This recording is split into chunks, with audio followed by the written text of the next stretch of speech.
on the gridiron or courtside, you know what time it is. It's Sports plus life. Sports plus life. ringside or front court or field pass, we ballin', no. Knuckle up or buckle up, I tell it like it is when I'm on my show. Home run, slam dunk, knockout, or got some dough. Sports plus life. Yeah. Sports plus life. Yo, yo, yo, yo, yo. What's up? What's really good? This your boy Brandon Brevon Towns here for another episode of Sports Plus Life. You heard? And to be honest with you, it is really gonna go down today. So, I'm usually turn it off, turn it all the way up. Yeah, the music's about to cut. See, but again, before I get into everything, allow me to reintroduce myself. My name is Brandon Brevon Towns, and this here is Sports Plus Life, that there sports podcast where we talk about all of the necessary topics in sports and all of the necessary topics in life. And I'm going to be honest with you, it's going to be a lot of life today. It really is going to be a lot of life today. I hope everybody is doing well, and I really do mean that. I hope everybody is doing well. It is hot. This last week was just hot. It might have been the hottest week of the damn year, but it is Monday, August 30th, 2000 of the 2-1. It is 95 degrees outside, and you know what? I told my son, get reacquainted with something called sunlight again, because as I go upstairs to get ready to do this podcast, I'm like, it is a beautiful day outside, and I look at my son posted up on his laptop with Sonic playing on Netflix, Sonic the Hedgehog playing on Netflix. I said, son, it is a gorgeous day outside, and let's get some different clothes on. Let's go on outside. Let's go on outside. Get you some fresh air. I swear, since I got him that laptop for his birthday, it is hard to detach that boy from it. But anyway, I don't know what's going on, people. As you guys know, if anybody has listened to me with any type of regularity, or anybody who knows me, period, knows that I am an East Ender. That I may live off of Staples Mill Road, but I am an East Ender. I'm a Holland Springs Springer. I bleed black and gold till the day I die. I am Holland Springs all day, Springer for life.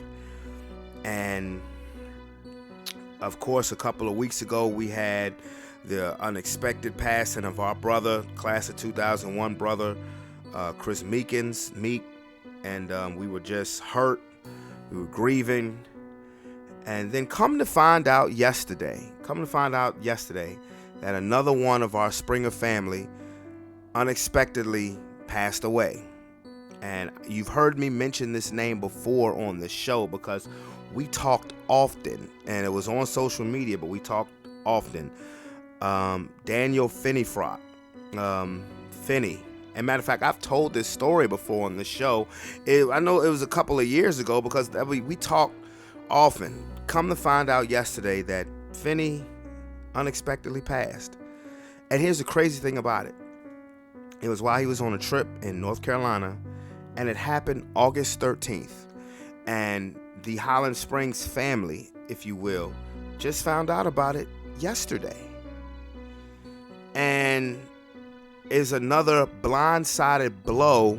Now, Finney was 39 years old, class of 2000. And it's so crazy because I know last week when I was talking about, again, having my moment where I'm just saying how much I love everybody and how much everybody, seeing everybody and just getting in contact with everybody has been just such a beacon of light, I think, for everybody.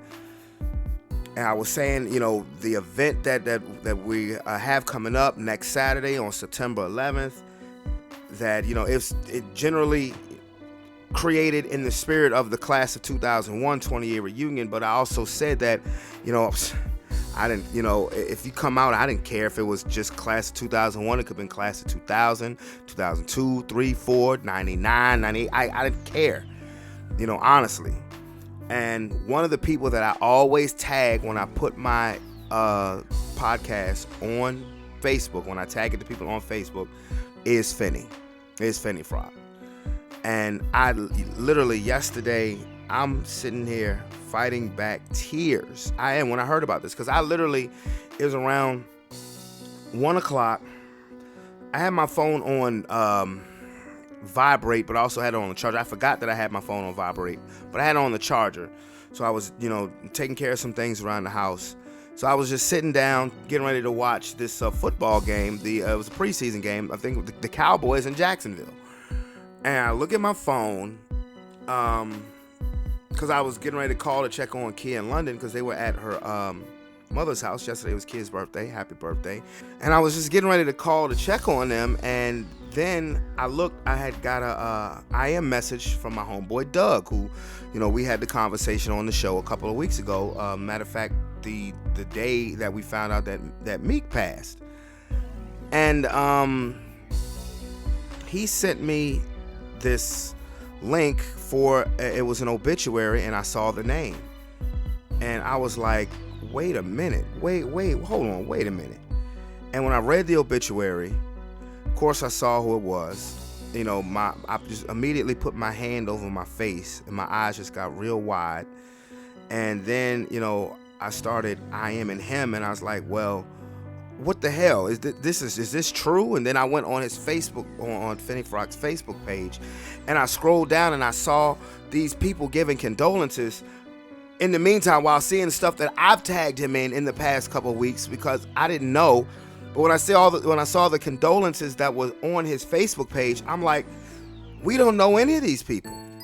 We don't. That's why we didn't find out. That's why we didn't know. We didn't know. There's no mutual friends where any of us could have seen, what happened to him. Because think about this. Think about this. He passed less than a week after Meek.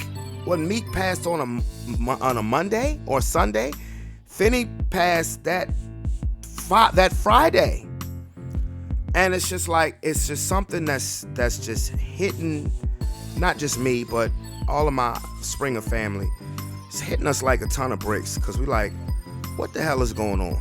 Like, what is going on? Because I know Doug told me that he found out from Gina, and Gina found out from Brittany, and I'm like, I don't know how Britt found out, because none of us found out. I had put a post about it on Facebook, and all of these people who either graduated with him or went to school with him was just as shocked as I was, because like I said, nobody knew. And Finney, this was my dude. This was my guy. He's another person who hit me up when I was in the hospital when I had my stroke. I hit him. We talked on social media August the 11th. We talked on August the 11th. Just to find out that just for him to pass 2 days later. I'm like, I'm sure I speak for everybody in my Holland Springs family. What the fuck, man? I'm serious, because Finney was a trip, man. This was my guy. Aside from when I, get on social media particularly during football season, and I troll the Cowboys, and you always one of the ones right there with me.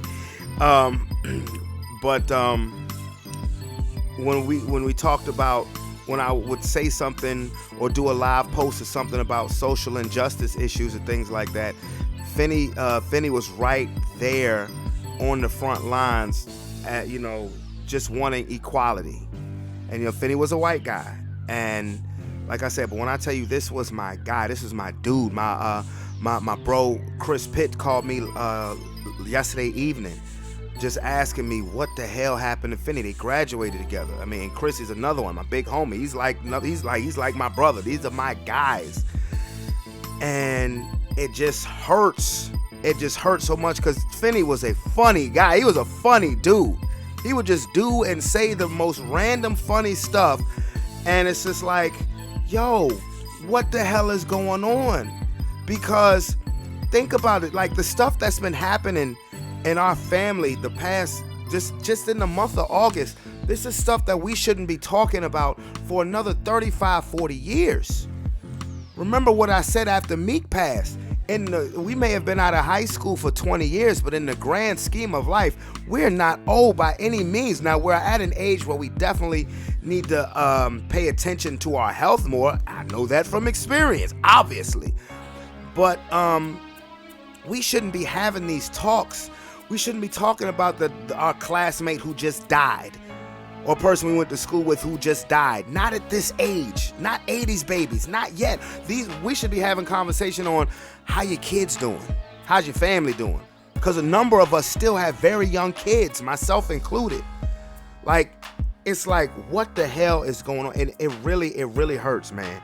It really hurts, and it definitely puts more emphasis on how important us linking up and appreciating each other is going to be. September 11th, Easton Rec Center. I don't give a damn what class you in. You know, like I said, this was inspired by the class of 01's 20-year reunion, which means everything to me. And I know means everything to a lot of my former classmates. But this is crazy. This is crazy. You know, Finney was in chorus with me, and, you know, I hit my old chorus teacher up, Miss Brady, and who I refer to as Mom, because that's how much she mean to me. Like, she was such an important part of my life when I was in Holland Springs. I call her Mom. I don't even say Miss Brady, Miss B, Vicky, nothing. That's Mom, straight up. And I asked her, I said, what the hell is going on, Mom? And she just said, I don't know. It has been tough the last couple weeks. She was curious to know, did Adrian know? Because I remember I mentioned Adrian last week and how much of a beacon of light and energy that she is, just a positivity. And I know her and Finney used to talk a lot, particularly, again, on the social justice issues and things like that. And I mean, they're both genuinely delightful people to be around.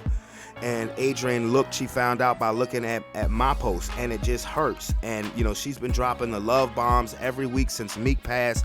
Adrian, if you listen to this, please don't stop. And I know this is another gut punch. This is another uppercut. This is another shot to the soul. But please, please, please, I beg of you so much, don't stop the positive energy. Don't stop the love bombs. We need them now more than ever, please. And you the one who took point on that, who took point guard on that. Please. Because I had one of my classmates say something really sweet to me, Crystal Tatum, and said that I've been a positive source of energy, and I'm gonna do my damnedest to keep on doing so. And shout out to you, Crystal. I love you so much. I really do. And I'm gonna continue to keep doing that just because that's how you see me. Real talk. Just because that's how you see me. Because there be some time, look, I'm like everybody else. Life happens. There be some days where I just be like, man, to hell with it. But when I hear that from somebody, man, it just gives me motivation to keep on making people feel good. And Springer family, we don't feel good right now. But we have to keep on keeping on, because one, that's what our comrades would want. That's what our brothers would want. Meek, Finney, that's what they would want. That is exactly what they would want. But we have to also come together and let each other know how much we love each other, how much we mean to each other. Even if I ain't seen you, or you ain't seen somebody in 20 fucking years. I'm so serious. We have to let each other know, hey, look, man, if there's nobody else in the world who loves you, I do. And I say that for anybody, male, female, whatever. I don't care. And Finney, like, one thing, I'm gonna share the story again. The funniest thing, it was a chorus trip. We went to Myrtle Beach, and this was my freshman year of high school. This was Finney's sophomore year. We went to this place called Medieval Times, right? And, you know, because at first when we see Medieval Times, you know, to people who don't know anything about, you know, that the tourist attractions in Myrtle Beach, you might be like, Medieval Times, I know that's how me and a couple of my friends were like, But when we got in there, it was lit. It was dope. It was dope. You know, you're in a Coliseum-like atmosphere. horses riding around, sword fights, but the food was off the chain. Even, hey, you've had over 20 years, man, I still remember that. The food, the rotisserie chicken, though, was off the chain. So, but one of the rules were you could not have silverware because in the medieval times, they did not have silverware. And each group of people, I guess each school that was there, was their own individual team. We were the yellow team, go figure, Holland Springs. But us, being us, we snuck in silverware. We snuck in plastic forks and knives. And the quote-unquote king got wind of it and made an announcement. And he was like, well, I have come to my attention that the yellow section is engaging in blasphemy as they have bought silverware. And we get up like, yeah, we got silverware and we don't care. So whatever. But they gave us the food on these steel plates. And when we got back on the bus, we all were laughing because we had a good time. We ready to go back to the hotel. I'm on the bus, get on the bus with Sean. Like, that joint was actually dope. That joint was all right. It was funny as it was funny as hell when they called us out because we had the silverware. But it is what it is. We don't care. We ain't care, but the food was bum though. So next thing I know, I get tapped on the shoulder, and it's Finney. He says, "Hey Brandon, we were supposed to take these, right?" And he pulls out one of the steel plates out of his pocket. I'm sorry.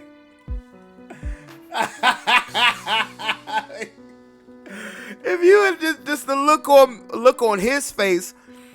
Then I look at Sean look at me, and we look at him. He said, we were supposed to take this, right? We was like, no, it's like, that was there.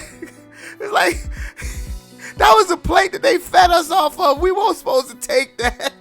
He knew good and damn well we weren't supposed to take it. But the look on his face was so hilarious.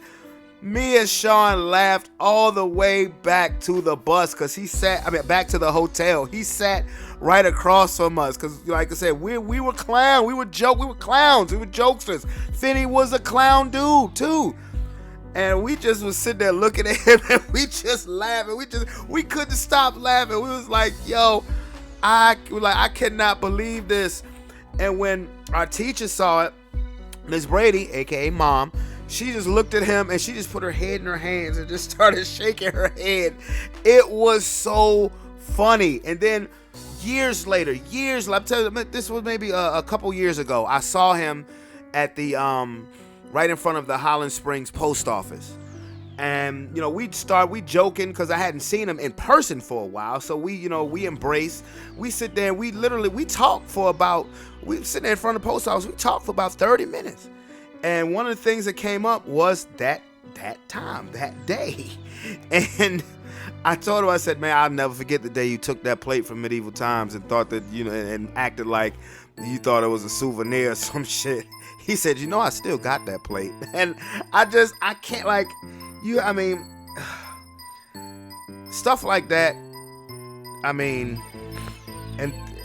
that's the type of person that he was. Not saying that the whole plate thing, but as far as just a pleasure to be around, that's the type of person that Finney was. A lot of people know him as Frock.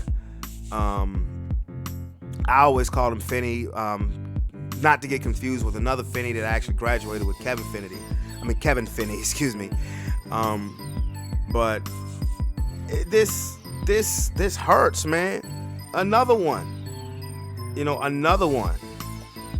And again, what hurts the most is that we're at a stage of life where we should be checking on each other to see how our families are doing, not because somebody else has passed away. Somebody else that was born in the 1980s in the year 2021 has just passed away. Somebody who's not even 40 years old yet, somebody who should have a lot more life to live, is just taken away from us too soon. Now again, the Heavenly Father knows everybody's expiration date. As human beings, it's just not fair to us, especially in a situation like this where we have lost two people, where we actually, in all actuality, we lost two people within a week that were, one, young, and two went to the same school as us that we knew and loved for a very long time. And it sucks. It sucks. I put on social media yesterday that the last couple weeks just has not been fair. It just hasn't. And like I said, my homie Chris hit me up. Rob and Heather we talked. They hit me up. Talked to Alicia yesterday because it's for one coming into terms with your own mortality, and also the state of shock that everyone felt when Meek passed, that everyone felt yesterday when we just found out. Like, the fact that this happened August 13th and that his body is still in North Carolina is a trip. It's a trip. Because literally this happened the day before we all met at Meek's memorial. Like, WTF. And we have to embrace. We do. Again, like I said, it's going to be way more life today, way more talks about life today than it is sports. I mean, because honestly, I was going to, initially what I was planning on talking about the next time I did a podcast, I was going to talk about social media and how that can ruin relationships, or that can make a bad relationship worse. I was going to talk about how some people need to just grow up when it comes to the social media stuff. I got a homeboy who's going through a situation, and his significant other just chooses to post everything and looking for sympathy points. And that was really going to be what I talked about in terms of the life portion of the sports was, hey, come on, grow up. I mean, and coming from me, as goofy as I act, that's crazy. That's crazy. But I mean, I can kind of tie it into what we just found out yesterday, because worrying about stuff on social media in the grand scheme of life is so petty and so insignificant.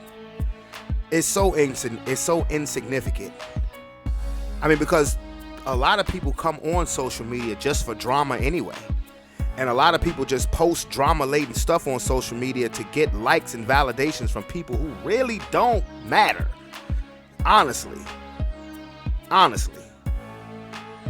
And when you find out a situation like this, like what happened with Finney, or what happened with Meek, who gives a fuck about social media posts?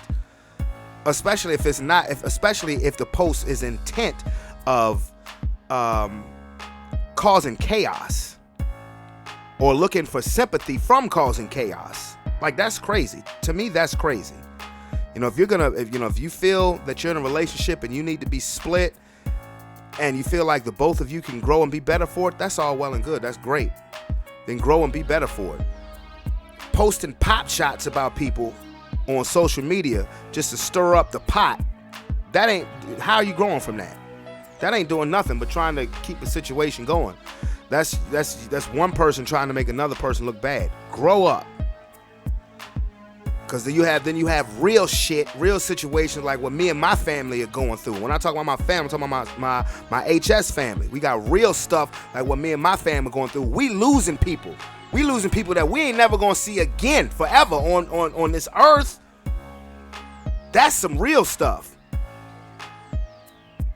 Not my feelings are so hurt, because okay, if your feelings are, that's fine. There's nothing wrong with keeping it to yourself, or maybe texting it to a couple of people who are supposed to be your friends.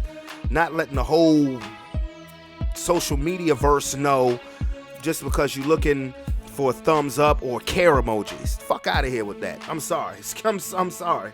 I'm dead serious. We got some real stuff going on in the East End. In the East End family. We got some real stuff going on. We really do need to link up and embrace and show each other how much we love each other, because this is crazy. 2 fallen springers in really a span of 6 days, bro. And we just finding out about one now. So I'm just going to say again, how much I love and appreciate everybody. Definite condolences to Finney's family. Continued condolences to Meek's family. We love you guys. And I love all of you guys. No question about it. Only person who's taking me out of here is G.O.D. Okay? Again, like when my man Chris was, talking to me yesterday about when I was in the hospital, I said, bro, I'm good. I said, you talking to me. I said, I'm good. I said, I'm all right. I said, I'm here. I'm back to work full time. Working me like crazy. Hell. 2 of the 4 days that I worked, I worked 12 hours. I'm good. I want to make sure all of my other people are. I want to see my other people and let them know, yo, I love you. I ain't seen your ass since, but I still love you. And, yeah, man. So now, let me definitely get into the topic of sports now. So without further ado, go ahead, let's get to it. Well, the preseason is over for the NFL, and it is now time to get to real action, even though now the preseason, you might as well say there's a bye week coming up now, if you will, because there's no games next week. No games this week, excuse me. But next week, next Thursday, is the opening game of the NFL season, which will be the defending champion Tampa Bay Buccaneers going up against the Dallas Cowboys. Yeah, we know how that goes. But I'm not going to really engage in that much Cowboy slander today. Shout out to you, Finney, because I know you'd be right there with me on it. But I'm just ready for the season to get started. Now, I don't think it's a good idea for the Cowboys to be throwing Dak Prescott into that fire in Tampa Bay that night, celebrating the Super Bowl championship from last season against a defense that's bringing everybody back, and Dak Prescott, who had absolutely no preseason reps. Even Tom Brady took some preseason reps. But you know what? I will get into all of that later, maybe even another date. But as a Denver Broncos fan, this week Vic Fangio made the smartest decision that he has made since becoming the Denver Broncos head coach in 2019. Teddy Bridgewater, Teddy B, baby, is the starting quarterback of my motherfucking Denver Broncos. And I'm hyped. Now look, did I come off hype as when the Aaron Rodgers trade rumors to Denver was happening? Absolutely. Do you know why? Because I knew that everything else on my football team is stacked and loaded. Because everybody was saying, hey, if you put Aaron Rodgers on the Broncos this year, they're a Super Bowl contender. And this was right after we got Teddy Bridgewater. And the reason why I said hallelujah when we got Teddy Bridgewater is because he's better than punk-ass Drew Lock. I'm sorry, Drew Lock, who did have a pretty good preseason. But it's hard to gauge anybody's preseason this year because you had so many teams just playing their second and third string players. I mean, for the most part. So I thought Drew Lock had the advantage because when they first played the game against Minnesota didn't play any of their defensive starters. And then the next week, when they started Teddy Bridgewater, I thought Seattle would play, a few of their defensive starters, which was really not the case. Like I said, Drew Lock looked pretty good this preseason, but I am out on Drew Lock. He reminds me of Jay Cutler. I'll say it again, and that makes me want to throw up.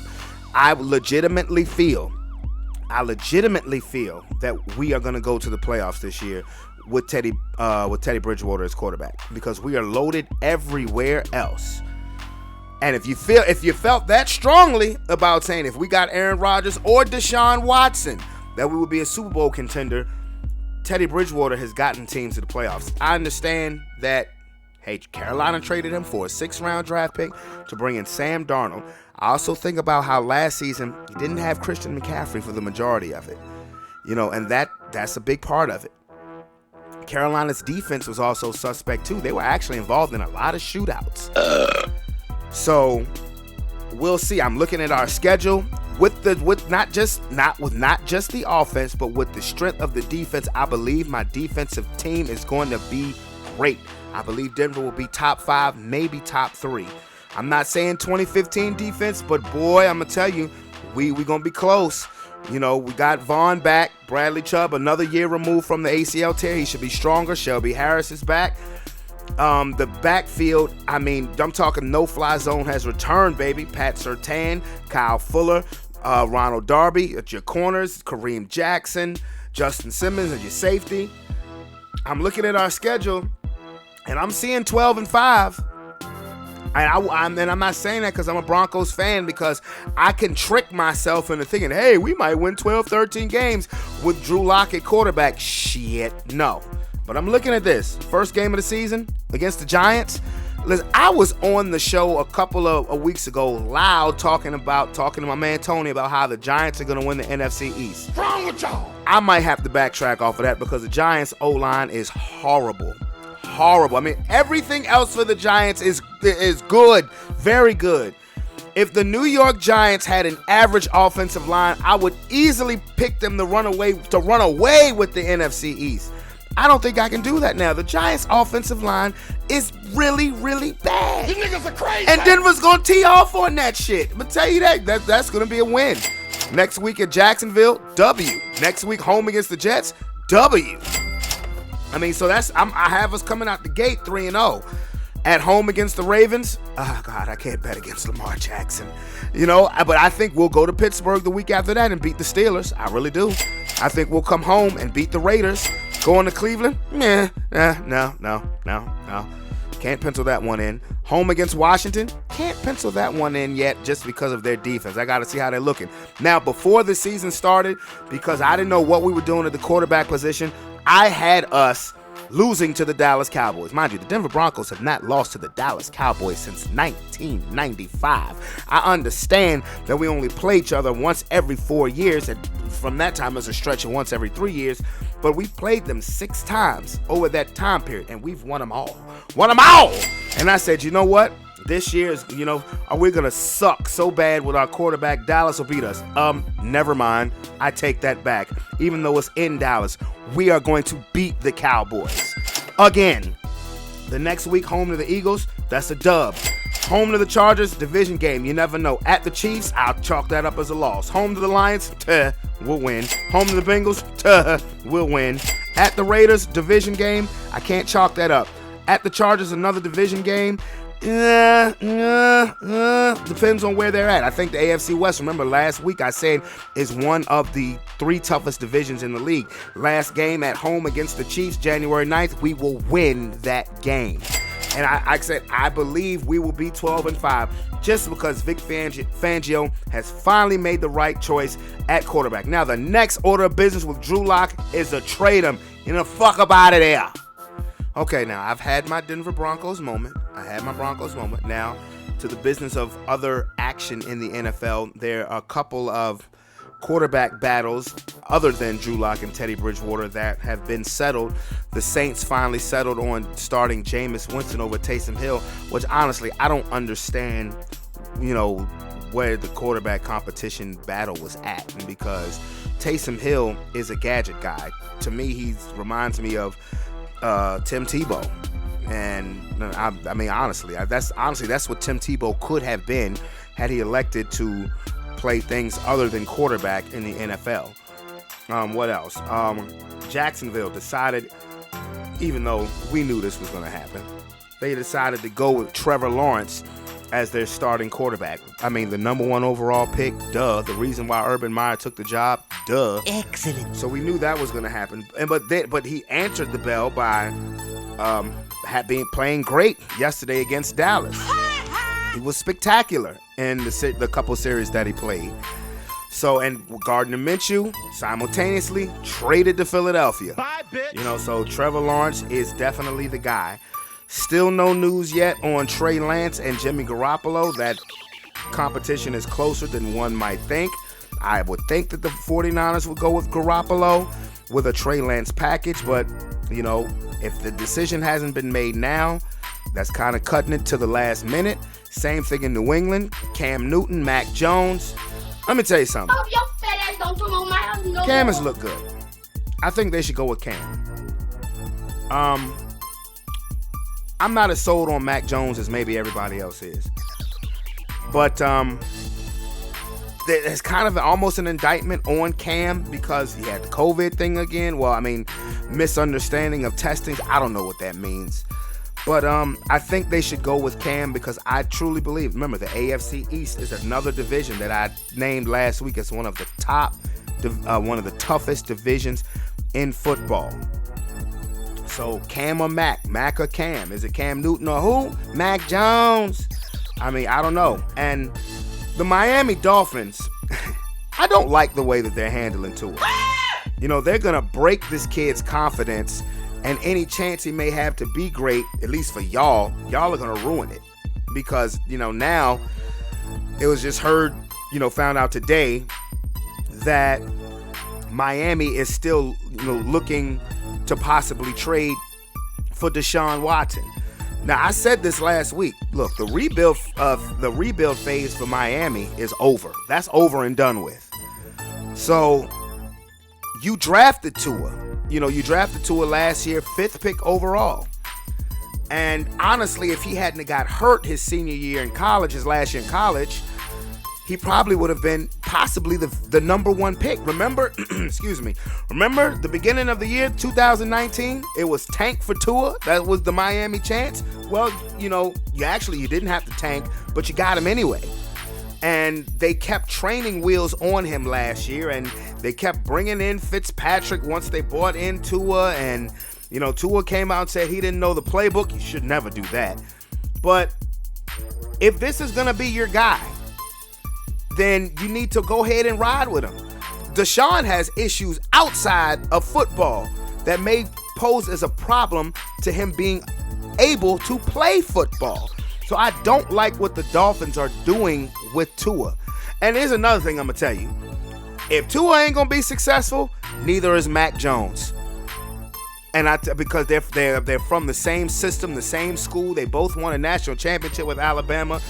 And the thing is, what makes these Alabama quarterbacks look great is that everybody they're playing with on that team is 5-star. They're 5-star everything. I mean, Alabama has become wide receiver U. All of their receivers are 5-star.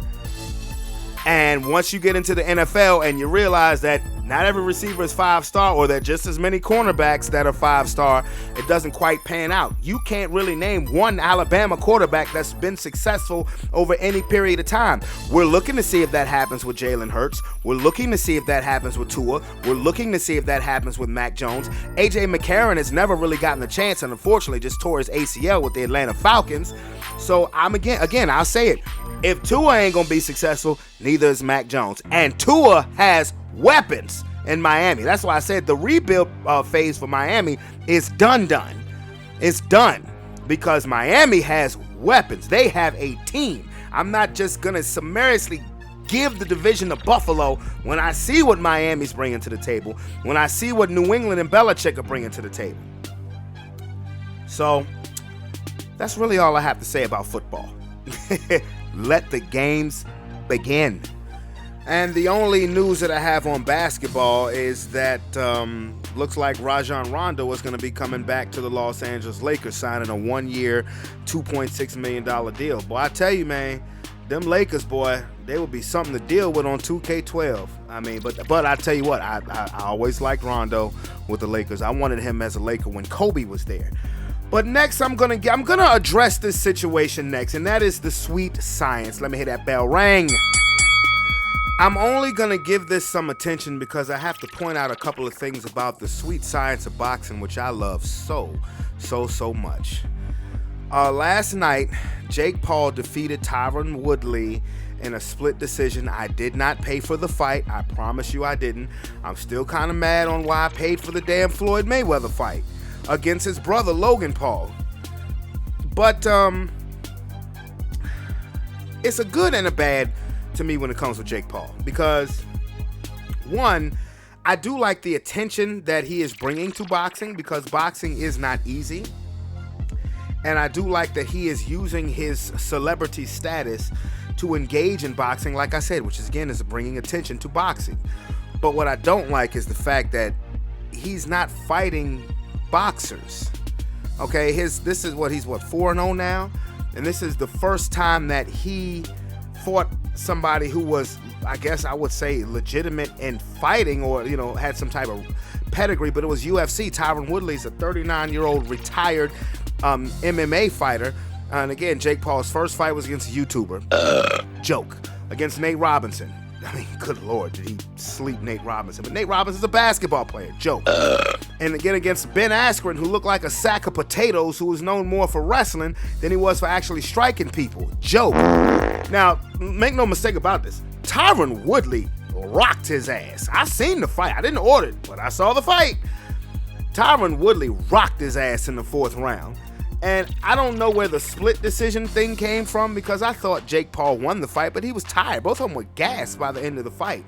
Where Tyron Woodley messed up at was he was so inactive the first 2 rounds, throwing 6 rounds in round 6 punches in round 1 and 8 punches in round 2. Like, dude, you got to get off to a better start than that. But the reason why I highlight this is that boxing has to do better with getting the best fighters to fight each other. That's why we look forward so much to a Jake Paul fight, because boxing hasn't given us the fights that we really want to see. We want to see Crawford versus Spence, god damn it. I mean, we would have enjoyed seeing Spence versus Pacquiao. Unfortunately, Spence had the eye injury, and maybe that's a good thing for Manny Pacquiao, because gee whiz, if Ugas could get him, Spence might have knocked him out. But even though Pacquiao and Ugas was a real legit championship fight, it ain't what we wanted to see. And of course, like I said, we would have taken Pacquiao Spence, because Pacquiao's still a legend. Spence is an up and coming, well, he's not up and coming, he's here, but he is trying to have his own legendary status. But boxing has got to do better. Like, we wanted, now, granted, in October, we get Wilder versus Fury 3.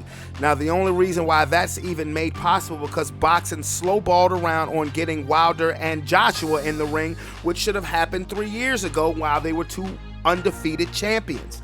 I mean, we get things squared away in boxing so late that we miss the potential great fight. Like Mayweather and Pacquiao. Mayweather and Pacquiao happened 5 years too late. It should have happened in 2010 instead of happened in 2015, and the fight was horrible. It was terrible. And I say that because I love boxing so much, and it's like, why do the promoters keep doing this? Look, if you're a great fighter, who the hell cares if you're undefeated? Manny Pacquiao now has 8 losses on his resume, and I guarantee you, if he was to fight Terrence Crawford next year, it would be a sold-out event and make great pay-per-view numbers. Boxers need to stop. Look, everybody can't beat Floyd Mayweather. And Floyd Mayweather played the game. He was very articulate in who he fought and when he fought them. Because honestly, the big names that Floyd fought, he fought a lot of them too late. He fought Mosley too late. He fought Cotto too late. He fought Pacquiao way too late. So, I mean, but it is what it is. So, yeah, I just had to point that out about boxing. So, where the buzzer? I swear there was a lot that I wanted to talk about today that I was thinking of over the week, over the time period since the last time I did a show, which was a week ago. And then just finding out the passing about Finney, it just slapped me in the face so hard that I knew that this is one thing that I just had to, I had to talk about. I mean, like I said, I wanted to really talk about, social media and how, some people just need to watch what they do on social media. I've talked about that for a couple minutes. I mean, I also wanted to talk about the Breakfast Club interview with Little Boosie, and how, honestly, I think the Breakfast Club should be ashamed of themselves for the way they were doing Little Boosie. Look, Little Boosie has his opinions on everything, and he feels the way he feels. And the fact that they just kept on trying to hammer home, no, what you're feeling is not right, da-da-da-da-da, particularly Charlemagne. I mean, I was like, damn, Kwame Brown was really right about y'all. And the thing is, I still rock with the Breakfast Club because I like some of the things that they talk about. But, I mean, goodness gracious, talk about pushing an agenda. But, anyway, again, it's been another tough one, not just for myself, but for my Springer family in general. But we got to get up, September 11th. That's next Saturday. Let's make this fun. Let's make this memorable. Let's do this in honor and memory of our fallen springers. It's your boy Brandon Brevon Towns. Again, I love you guys so much. This is another episode of Sports Plus Life. If you have not hit that subscription button, definitely hit that subscription button. Become part of the Sports Plus Life family and just the family of Brandon Brevon Towns on YouTube. Definitely hit that like button as well. But again, it's Brandon Brevon Towns. I love you guys. I love you guys. I love you guys so much. I treasure and I cherish each and every one of you. I'm so serious on that. So I'm out this. Love you guys. Peace.